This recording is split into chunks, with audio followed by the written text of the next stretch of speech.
So, hello everyone, welcome to the next lecture.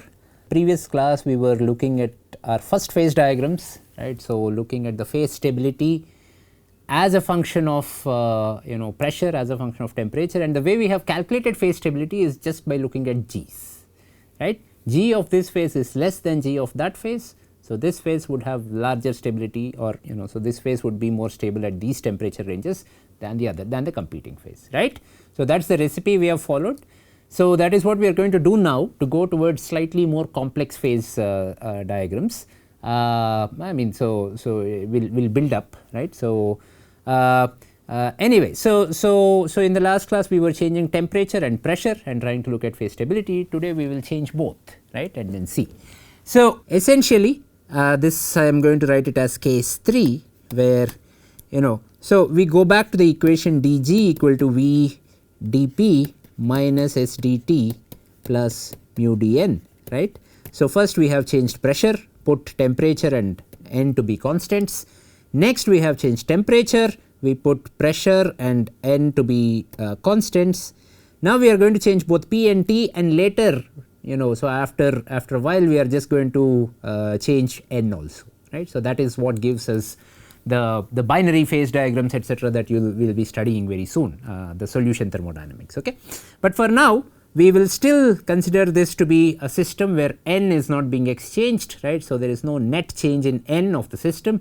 So, mu dn is 0. So, in a sense this is still a closed system, although so we have introduced the idea of open system, and we are going to change both pressure and temperature, and we are going to look at the competition between alpha phase and beta phase.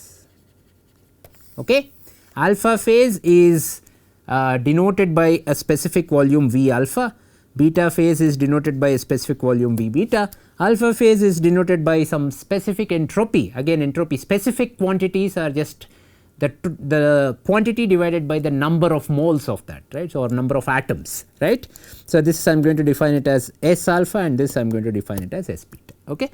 Now, in general we said beta is a high temperature phase. So, S beta is larger than S alpha. Okay. And for V beta, V alpha we will look at it more carefully, because it is not always true that high temperature phases S beta greater than S alpha. So, for V beta V alpha relationship we are going to look at this case by case, because it is not always true that high temperature phases have larger volumes. In general that is true, right.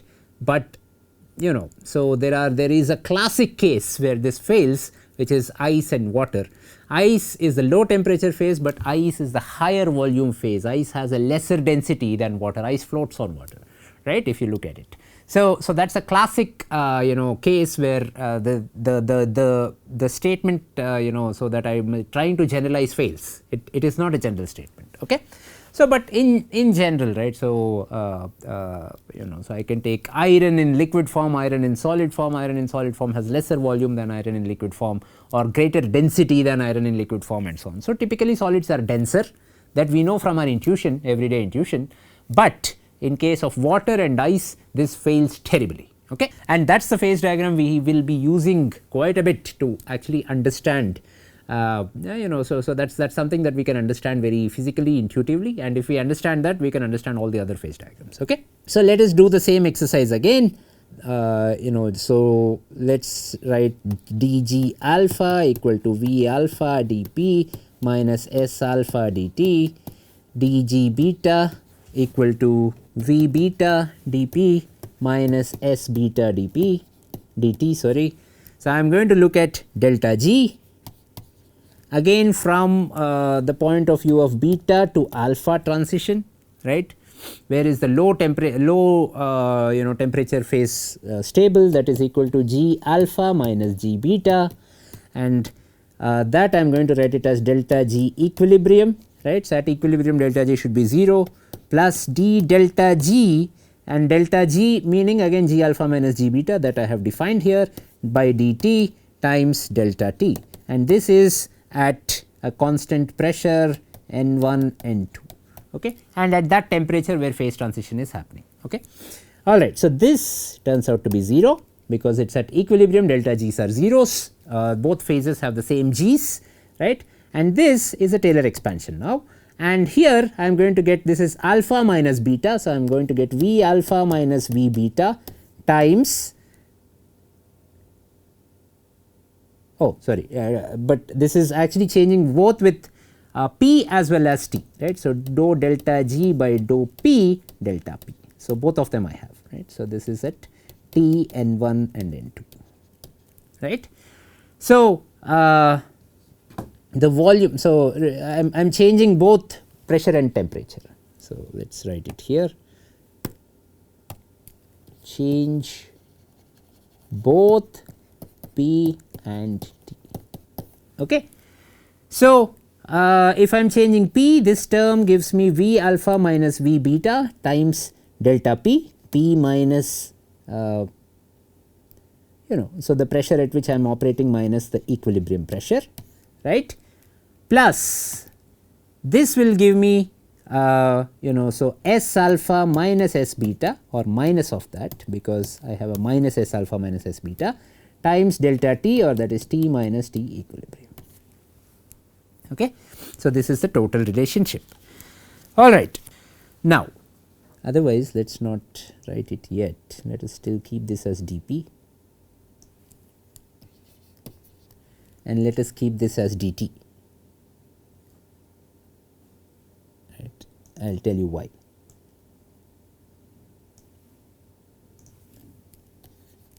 Okay. So, let me just again do this, because so that you do not get confused.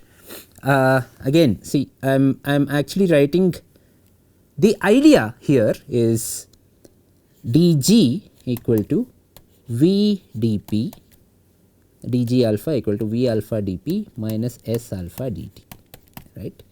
dg beta equal to V beta dP minus S beta dt.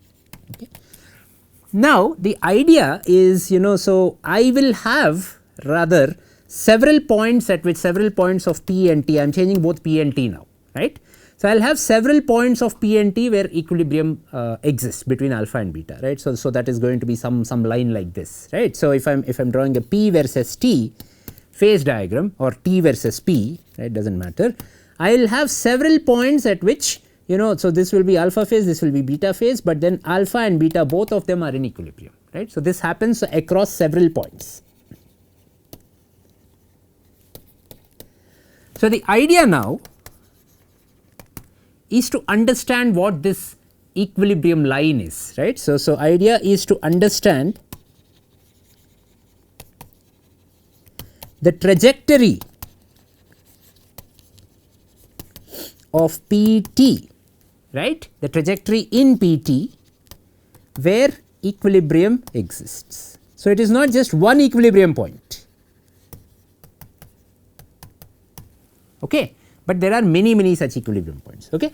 So, in that context, again if I look at delta G, right, now this delta G again from let us say beta to alpha or alpha to beta, it does not matter, let us say alpha to beta, this delta G is equal to delta G alpha to beta at a reference point. This reference point is some point here that I know, but now I want to go to some other point and then try to find it, right.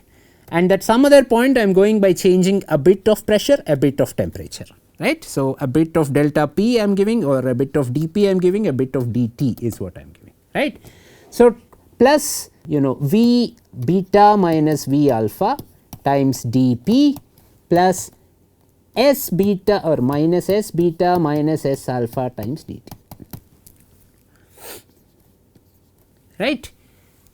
Okay. Now, the question is this delta G alpha to beta at the reference point, that is equal to 0. Okay. V beta minus V alpha, this happens at the reference point again, this is also at the reference point. This is again Taylor expansion. I am expanding with respect to a reference point, but then I am moving only along the trajectories where there is equilibrium. That is the problem that I am trying to solve. Okay.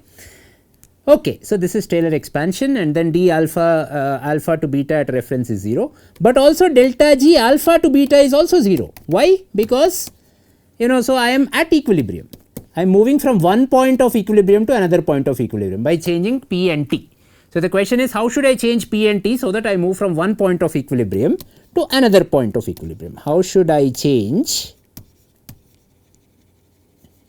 P and T such that I move from one point of phase equilibrium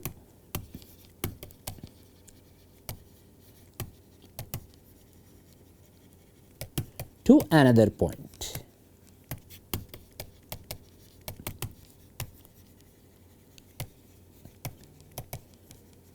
And in the process I want to map the trajectory of my P versus T, right. So, where the phase equilibrium exists.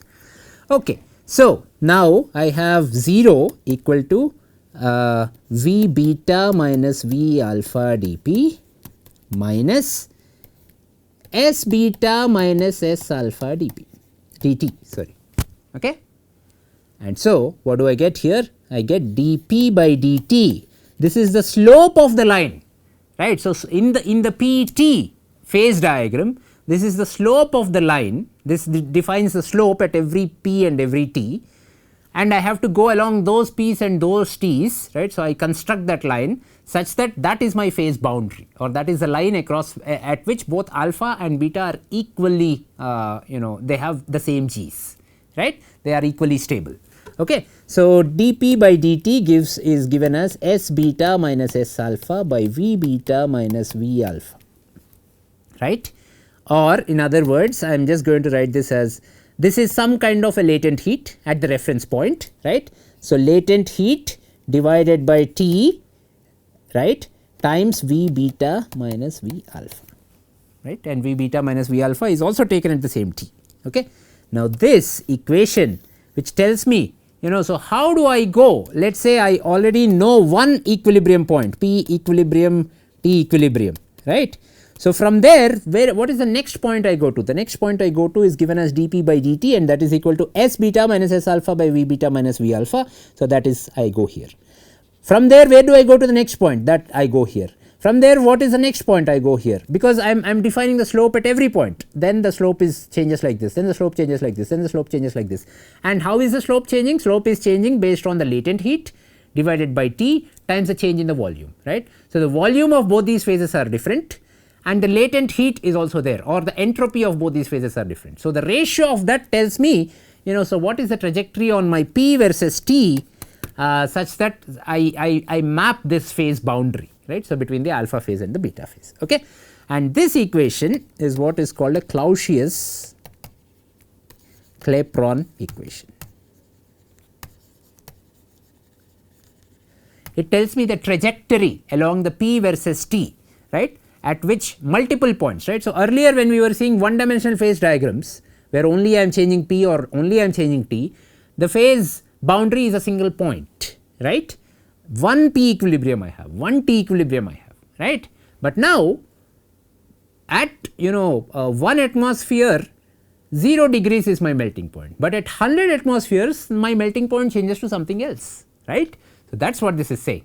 Essentially the equilibrium points are shifting if based on both P and T, right. So, it is not a single point anymore, but now it becomes a line, and what is the nature, how can I estimate that line mathematically, right. So, on that line alpha and beta have the same stability, but on one side of the line alpha is more stable, on the other side of the line beta is more stable, right. So, that is the sort of conclusion I so you get from Clausius Clapeyron equations. Okay, fine. So, now let us look at some applications of this, right. And application to melting, and melting of course ice. Okay. So, here beta phase is my water, alpha phase is my ice. Okay. So, we know that S beta is greater than S alpha, right. However, I told you that ice and water, so this is a very classic case where V beta is less than V alpha, right. So, that is why ice floats on water, right. So, ice floats on water because the volume of beta is less than volume of alpha. Okay. Okay. Now, what does Clausius Clapeyron equation say? dP by dt is equal to L by T is a positive number times V beta minus V alpha. Now, V beta minus V alpha is a negative number. So, dP by dt hence is negative.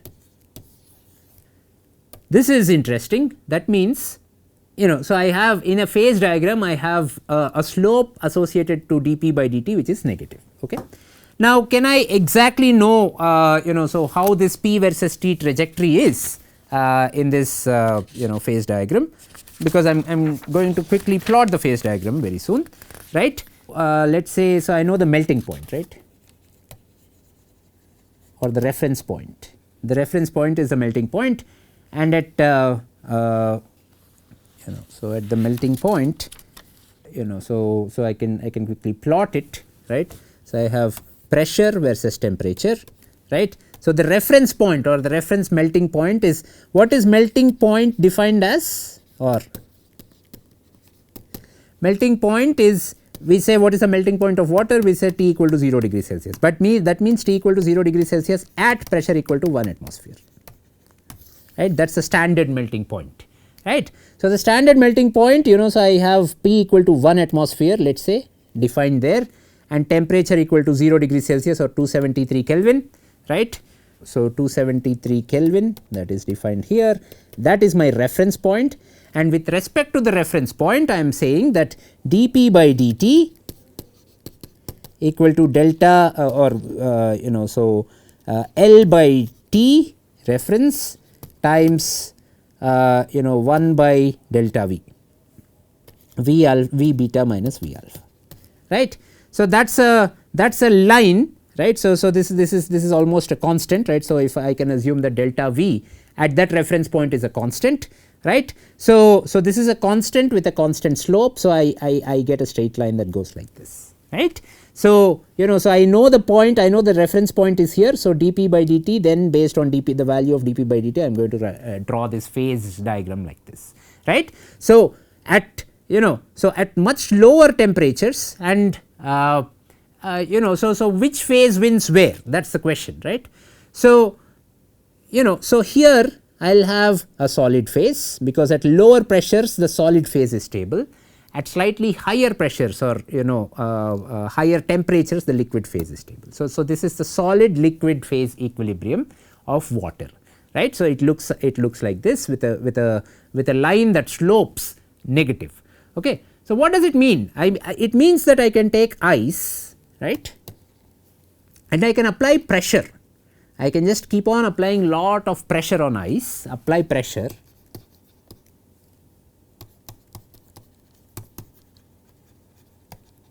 and I can create water, right. And this is our experience. We take ice, we can crush ice. If we crush ice, we get so the ice sort of forms water, right. So, in countries where it snows, right. So, if I use pressure, if I drive over this snow, right. So, with huge pressure of my car, right. So, over this snow, that melts, right. So, the ice melts, right. So, ice melts under pressure. Okay. This is not true for other solids. Iron, for example, iron solid, I can apply as much pressure as possible, but it will not melt. Hydrogen, if I apply a lot of pressure on hydrogen gas, it will become solid, it will not melt, right. So, so this is not true in other cases, this is just true in case of water, because water has this exceptional quality that the density of ice is less than density of water, or the solid phase is more expanded than the liquid phase. Okay. So, as a result I can crush the liquid phase, I can go up in this phase diagram, right. So, I can crush the liquid phase to form the solid crush the solid phase to form the liquid phase, right. Whereas, for in all the other cases I cannot just apply pressure and get the liquid phase, right. So, ice is that way a very special thing, right. The other way of getting a liquid phase is to apply temperature and get to the liquid phase, right. So, this is solid, this is liquid, both solid and liquid are at equilibrium about this line, right. So, this is the line of importance for us. Okay. All right. So, let us look at then the phase diagrams of ice and water, right. So, here in this slide show is the phase diagram.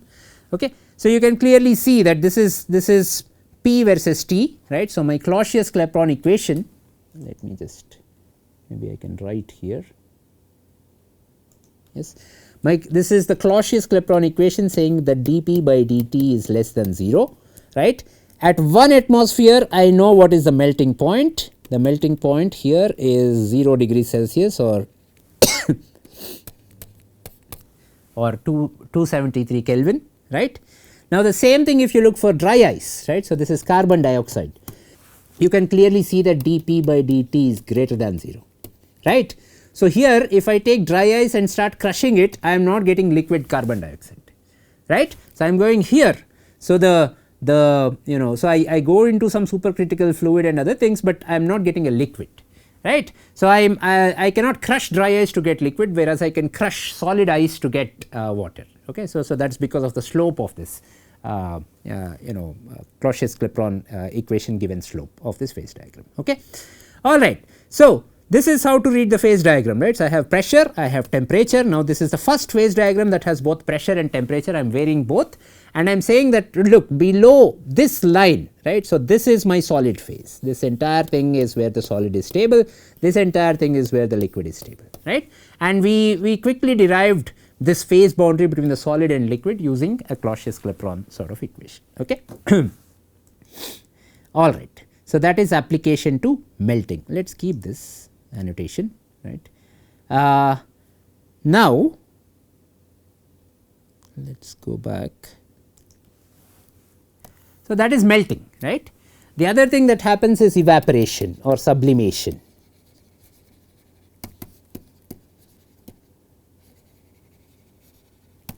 Right. Now, evaporation and sublimation is going from a condensed phase, and a condensed phase is either a solid or a liquid, to a vapor phase. So, of course, vapor, this is going to be my alpha phase, this is going to be my beta phase. I am just going to show it for solid to liquid, liquid to gas, but then solid to gas is also easy to derive, right. And beta phase of course has large volume compared to the solid phase. In fact, it is larger, right. So, solid phase is teeny tiny volume, but the gas expands and gas has much larger volume than the solid phase, right. So, this is the assumption that I will be using, and it is a very valid assumption. Okay. So, beta is gas and alpha is the solid phase, and I have dP by dt now equal to H beta minus H alpha, this is the latent heat, right, by T times V beta, okay, because V beta minus V alpha is equal to V beta, right. So, that is the assumption that I am using. Okay. So, now if beta is an ideal gas, it is not, but so we can easily calculate things by assuming things as ideal gases, right. Then I have V beta is actually dependent on the temperature, external temperature and pressure, right. So, I am going to convert this V beta into temperatures and pressures, and that is going to be kBT divided by P. Okay. So, the temperature at which this gas exists divided by the pressure, right. So, this is the specific volume, right. So, actually you may have studied V beta equal to nRT or nKBT divided by P, right. So, but the small V beta that I am using is actually the specific volume, that is kBT by P. Okay. So, that is equal to V capital beta by N, right. So, let me write it like this, right. So, now dP by dt hence is H beta minus H alpha, which is just the latent heat. It is relatively, I am going to assume this to be temperature independent, irrespective of where the phase transition happens. The latent heat is going to be more or less, it changes in calories per mole, but the latent heat, so let us say H beta minus H alpha at 100 degree, at 100 degrees Celsius 1 atmosphere. Let us say this is some kilocalories per mole, right. At 120 degrees Celsius and corresponding pressure, right. So, the equilibrium pressure, this will be something like so this is 100 or 1000 kilocalories per mole, this is some 1001 kilocalories per mole, right. So, it is going to change in calories per mole, right. So, the delta of H beta minus H alpha, right, is going to be in calories per mole, whereas H beta minus H alpha itself is going to be in kilocalories per mole. So, I am just going to say that alright, it's more or less a constant, it's relatively a constant, right. So, H beta and H alpha, both of them are related with temperature, but their difference is not going to be so large when I am changing temperature or when I am changing pressure. Okay. So, that is the assumption. So, I am going to assume this to be a constant divided by now I have kBt V beta, instead of V beta I am going to substitute this, right. So, this will be kBt square divided by P, right. So, that is what I get. So, now using this I will have a new expression now, dP by P is equal to dt by T square times H beta minus H alpha by Kb, and H beta minus H alpha is nothing but the latent heat, right. So, L latent heat by Kb. Okay. So, this will be log of P by P reference if I integrate this equal to so latent heat by Kb times I will have a 1 by T, this is minus 1 by T when I integrate it, 1 by T reference minus 1 by T, alright.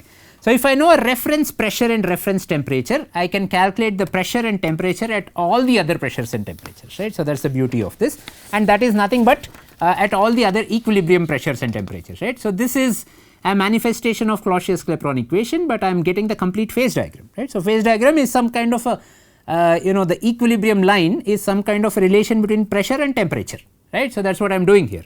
So, I am looking at the mathematical relationship between pressure and temperature, right. Now, so in case of water, right. So, P reference is equal to 1 atmosphere, right, and for liquid to gas phase transition, T reference equal to 100 degrees Celsius. At 100 degrees Celsius and 1 atmosphere, I have what is called the boiling point. We will look at what boiling point is very soon, right. So, I have a T boil which is my T reference, and that happens at 1 atmosphere and 100 degrees Celsius. Okay. So, that is my reference. Okay. So, I know one point in the phase diagram already, right. So, if I know one point in the phase diagram, that is the reference point, I know the complete phase diagram, right. So, describing the gas and liquid phase equilibrium, right, that is what this is saying, and I can plot this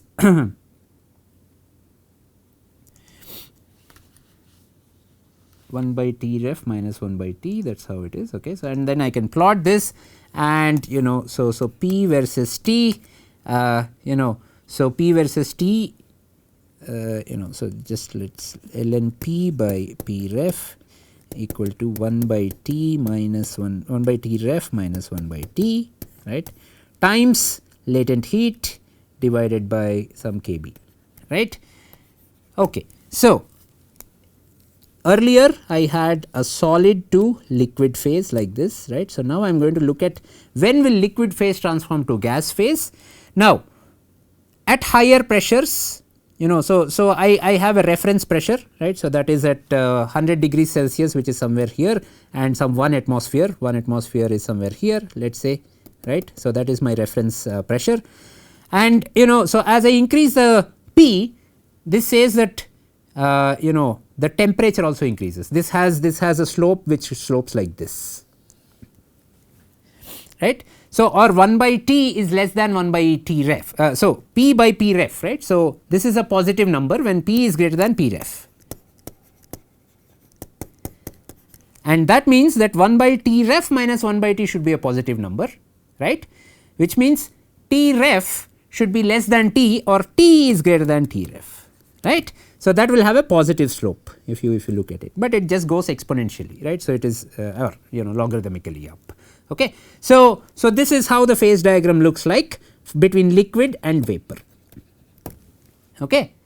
And then what I have is solid and vapor, right. So, the slope of this, or some kind of how it is going up, is determined by the latent heat, and latent heat is nothing but H of gas, H of vapor minus H of liquid, right. This is latent heat of evaporation, or latent heat of evaporation, right.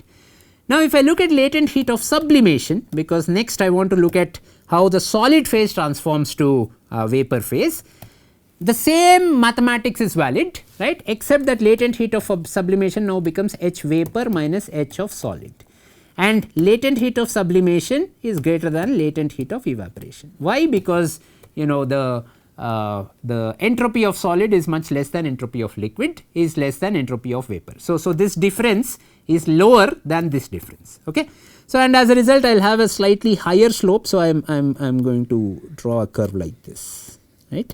So, this is solid vapor, this tells me sublimation, this tells me melting, and this tells me evaporation.